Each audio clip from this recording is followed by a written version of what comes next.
मैं बिल्कुल भी नहीं कहूंगा, खासकर भाजपा वालों को तो कुछ नहीं कहूंगा। उसके दो कारण हैं सर। पहला कारण यह है कि मैं कानपुर में रहता हूं। दूसरा कारण यह है कि मैं कार से चलता हूं। कानपुर वाले की कार जिस दिन से पलटी थी, हमने उसी दिन कसम खा ली कि बीजेपी वालों को हम बिल्कुल नहीं लपेटेंगे, नहीं वो कब हमको लपेट दें इसका कोई भरोसा नहीं है। एक बात ताली बजा के शुरू कर दीजिए। प्रशासन के बड़े लोग बैठे हैं। गौरव भैया को नमन करता हूं। हमारे संतोष भैया कानपुर में थे, यहां पर आगे प्रशासन के बड़े अधिकारी हैं। प्रशासन और पुलिस के लिए भी कुछ नहीं कहूंगा। पुलिस थाना चौकी, आपने सुना होगा, थाना नाम हमारे कानपुर की देन है। थाना, अच्छा, हमारे यहाँ कानपुर के पुलिस वाले किसी को पकड़ के खंभा पकड़ाते हैं, दरोगा लट चलाता है, कहता है तू था, कहता है ना, कहता था ना, था ना, वहीं से थाना उत्पन्न हुआ है। संतोष जी बैठे हुए हैं तो मैं प्रणाम करता हूं। कानपुर आप कभी आइए, आप तो कानपुर के बगल में रहते हैं। हिंदुस्तान का सबसे विचित्र शहर अगर कोई है तो कानपुर है। मैं एक स्कूल में पढ़ाता हूं। हाथ से कभी अगर टीचर हो जाए तो बच्चे का भविष्य आप समझ सकते हैं। हमने अपने ही स्कूल के एक बच्चे से पूछा, हमने कहा बेटा ये बताओ 1 किलो रुई और 1 किलो लोहा, दोनों में भारी क्या होगा? उसने कहा मास्टर साहब लोहा भारी होगा। मैंने कहा बेवकूफ, मैं जो तुमसे कह रहा हूं कि 1 किलो रुई 1 किलो लोहा, जब दोनों 1 किलो है तो लोहा कैसे भारी होगा? इसका जवाब सुनिएगा। उसने कहा मास्टर साहब आप हमको 1 किलो रुई फेंक के मारिए, हम आपको 1 किलो लोहा फेंक के मारते हैं। हाँ, ऐसी ताली बजाई गया, आप जान जाएंगे क्या भारी होगा। विजय भाई भी बैठे हैं। हमने दूसरा क्वेश्चन पूछा, हमने कहा हिंदुस्तान में सबसे तेज उड़ने वाले पंछी का क्या नाम है? उसने जवाब दिया हाथी। हमने खड़े हो जाओ तुम्हारे बाप क्या करते हैं? उसने कहा योगी जी की बुलडोजर चलाते हैं।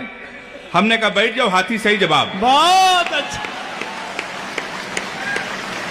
तो मास्टर जी बड़ा होशियार होता है भाई साहब।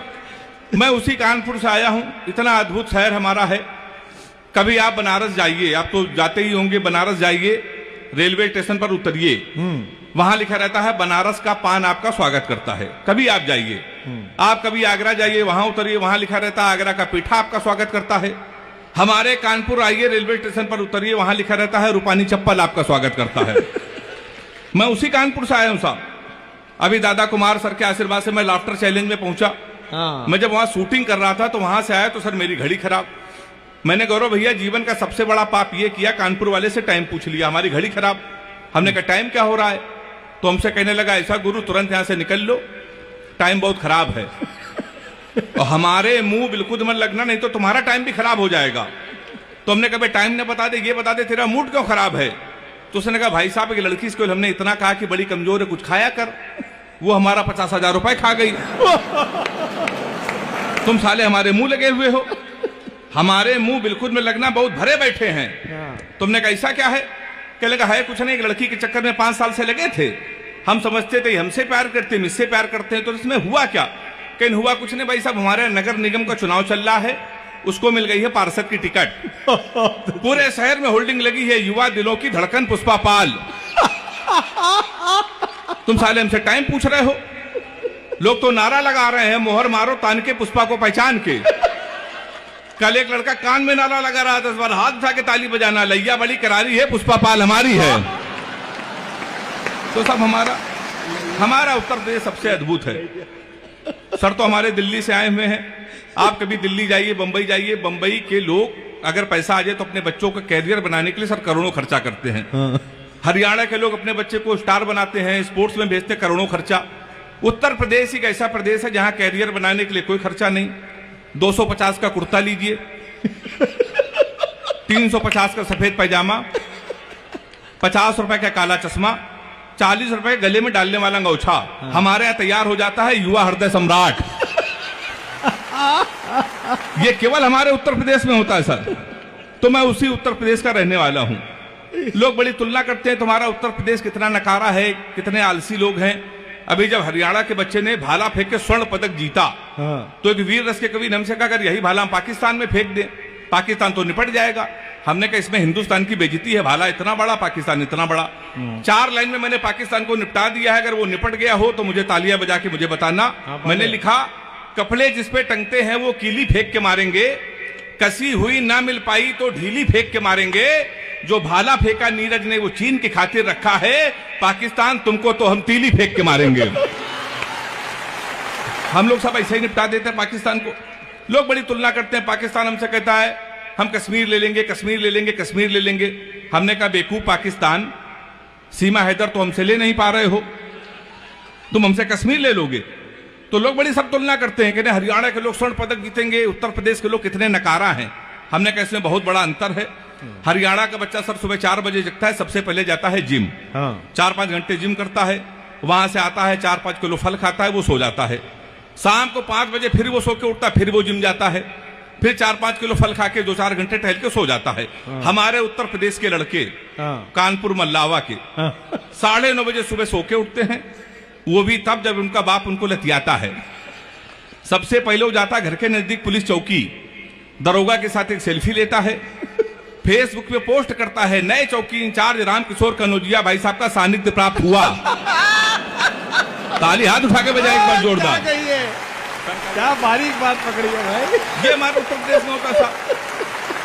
शाम को वो सो जाता है, शाम को जब वो सो के उठता है संतोष सर, तो 7-8 लड़कों से जो बियर की बोतल खोलता है, उसी दरोगा को प्रेशर में लेने के लिए स्पीकर खोल के फोन करता है, दरोगा जी नमस्कार, पहचाना।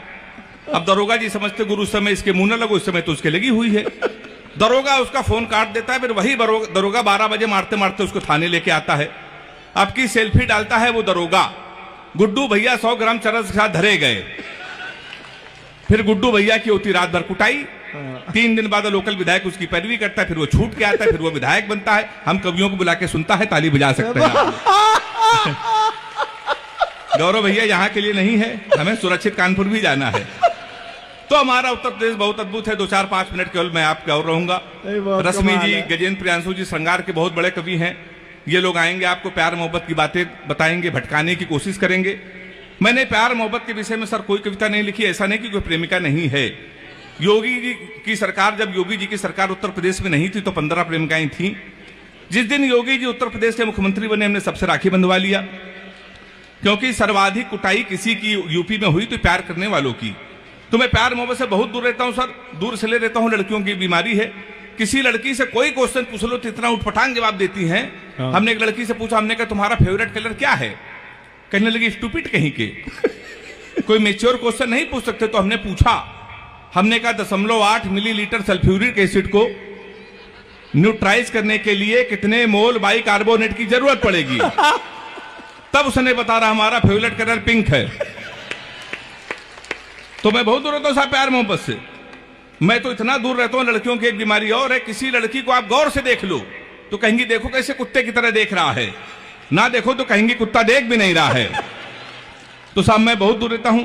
हमारे गजेंद्र भाई हैं, कह रहे थे हेमंत नाम में कुछ नहीं रखा, नाम में कुछ नहीं रखा। सही कह रहे थे सर, नाम में कुछ नहीं रखा है।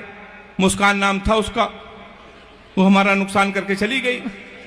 फिर हम रोशनी नाम की लड़की में शिफ्ट हुए तो 2.5 साल उसने भी हमको अंधेरे में रखा। लोग सही कहते हैं नाम में कुछ नहीं रखा। इन बेचारे लड़कों को देखिए, ये लड़कियों का नाम मोबाइल में सेव करते हैं, my honey baby, my darling, my sweetheart, my जानू। इन बेचारे लड़कों को देखिए, ये लड़कियों के नाम मोबाइल में सेव करते हैं। पप्पू हलवाई, राशिद प्लम्बर, मुन्ना हवलदार। ताली बजाइए जोरदार।